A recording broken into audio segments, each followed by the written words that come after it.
Hello once again, Niner Faithful, and welcome back to another episode of 49ers Playbook on the channel that's trying to answer the whys and hows of the game. This past Sunday, the 49ers lost to the LA Rams for the first time in the regular season in 5 seasons. With the teams really having nothing to play for, I treated this film like a preseason game. Neither team wanted to show anything to tip their hand for the playoffs, but it was a good opportunity to evaluate some depth players. On defense, I know a lot of fans were upset with Wilkes, but bear in mind, the Rams came out and ran a zone read heavy offense, something they haven't run in McVay's time with the Rams at all. It felt like they wanted to plaster the film with something they installed that week just to create more work for the Lions as something they now have to prepare for. But overall, I was pleased with the number of guys. Young, Hawkins, Beal, Mitchell, Mason, and I thought Sam Darnold played an okay game. But being a loss, we'll look at a few players or moments that do give me cause for concern should they have to see some time in the playoffs. I want to take a second and thank our members from the Johnny Dale Football Academy website, jfa49.com. The NFL is making these videos harder and harder to monetize in any way. I put out a video a few weeks ago that was impossible to monetize, and I can't thank everyone enough for the outpouring of support that came in. If you like this content and want to see it continue, would you consider joining the members website? I have a link in the description below. There you'll be able to catch all the review videos ad-free, and I'm working this week on the first of some exclusive content for the website. Also, make sure to have your notifications turned on if you haven't already, so you can catch the JFA podcast where in just a few weeks I'll be going over some players that catch my eye from the Senior Bowl, where I'll be at covering practices and the game. All that being said, let's jump to the film and take a look at some of the not so great from the loss to the Rams. You're watching Johnny Dale's Football Academy.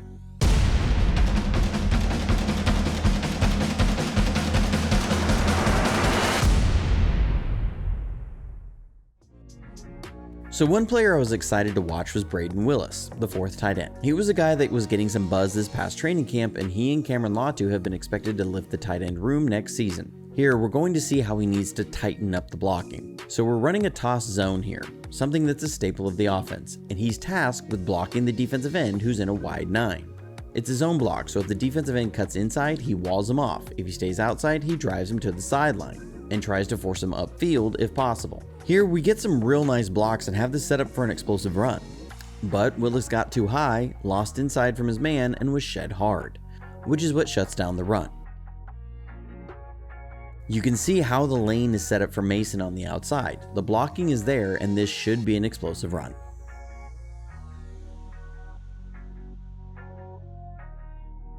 While Sam Darnold played alright, there were a couple throws he turned down that I think he'd like back.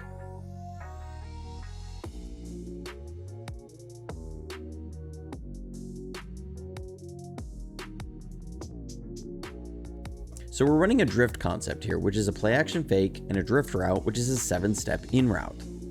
Right out of the fake, the first window is open to Bell, and Darnold pumps but turns it down. I don't know why. This is a staple play and he turns it down and then gets sacked. Plays like this are hard because I don't know what Darnold saw that spooked him off of the first read.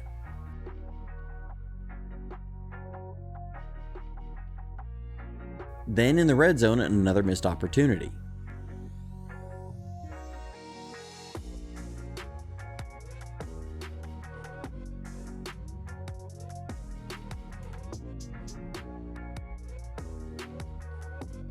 This is a play that we've seen Purdy hit several times. It's similar to the previous one.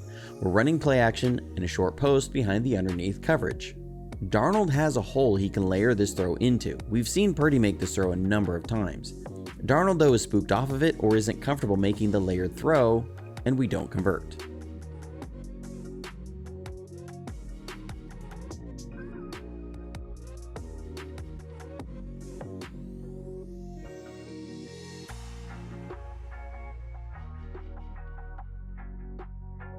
Then on 3rd down, we get a big miss, and this one isn't on Darnold.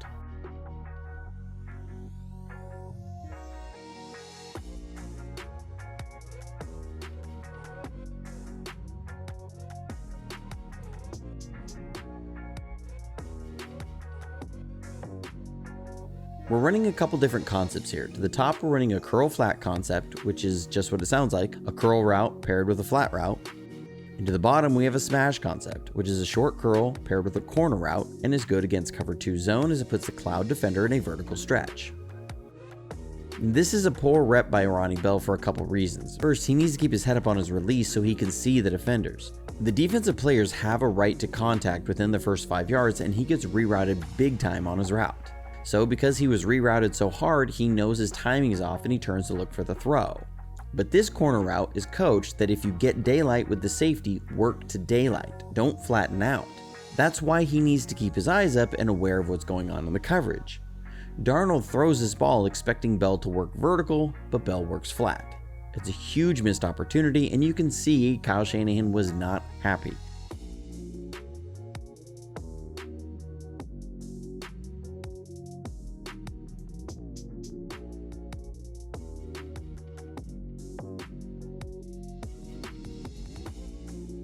When Kyle has to cover his mouth with a call sheet, you know it's not good. Then we get another not so good rep from Ronnie Bell.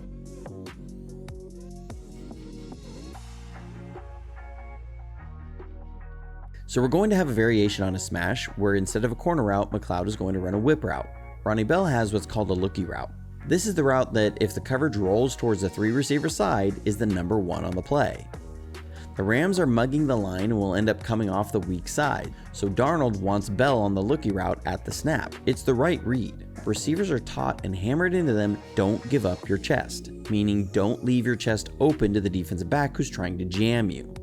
As he releases, what does he do? Gives up his chest and gets jammed hard at the line.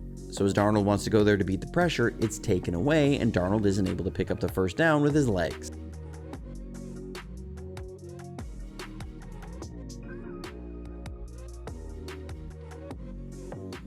Then there were just some key drops. Here we get a nice off-schedule throw to McLeod, but the dropsies.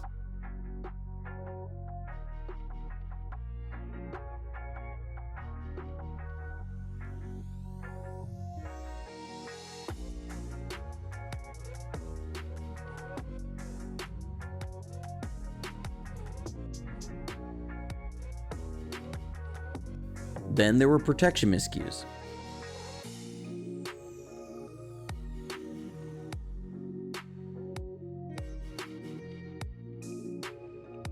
So here we're in what's called jet protection. Elijah Mitchell is responsible for picking up the widest man if there's a blitz. This is an error by Mitchell. He's thinking it's to the weak side, but the line is operating as if it's to the strong side.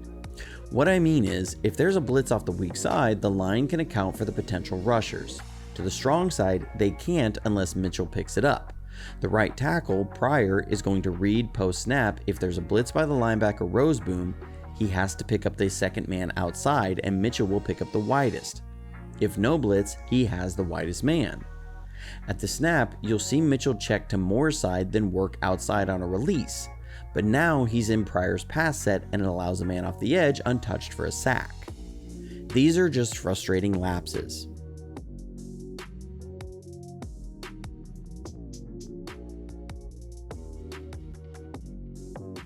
Then late in the game, they have a chance for an explosive that's another drop. This is the same thing we've seen before, smash concept versus cover 2, and it's a nice throw by Darnold, but the dropsies. Can't drop explosives and expect to win the game.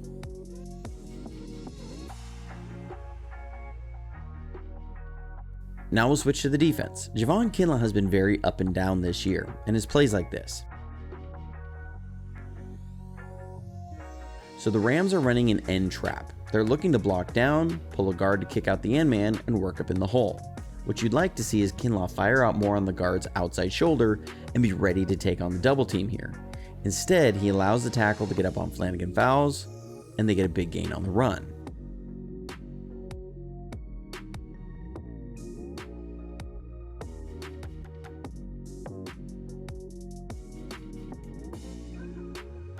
Then some of what you saw was the Rams' quarterback run game messing with the defense. So they're going to run a quarterback lead here. They'll make this look like a zone read, and then Carson Wentz will follow his halfback as a lead blocker through the hole. Flanagan fouls when he sees Wentz pull it, thinks he's headed for the edge, and gives up the inside gap.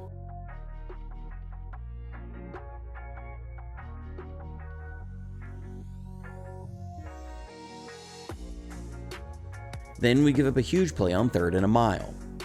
This was a play that if you watched me on the Watch Party livestream, I blame Darrell Luter. He doesn't play this well, but after being able to watch the film, this was different than I thought.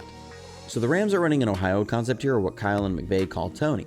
It's a protection release fade paired with a 6-yard out route. Why 6 yards? Because of how it affects this coverage. We're running what's called palms coverage. It's also sometimes called read 2 because it's a coverage based off a read of the number 2 receiver. If the number 2 receiver or the second receiver from the sideline runs an out route at 5 yards or less, it's cover 2 zone. If the number 2 doesn't run an out route at 5 yards or less, it's cover 4. There's a number of different ways you can tell his palms, but a big one is at the snap, you'll see Hawkins take a quarters coverage drop and his eyes are on the number 2. You'll also see Luter in a bail technique, eyes on number 2. The problem is Oren Burks doesn't have his eyes on the number 2.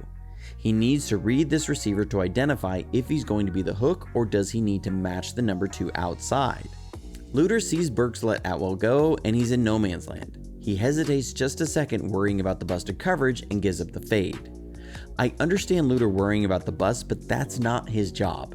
If Burks gives it up, 1, that's on him. 2, you rally and try and make the tackle short of the line. You can't give up your deep quarter responsibility.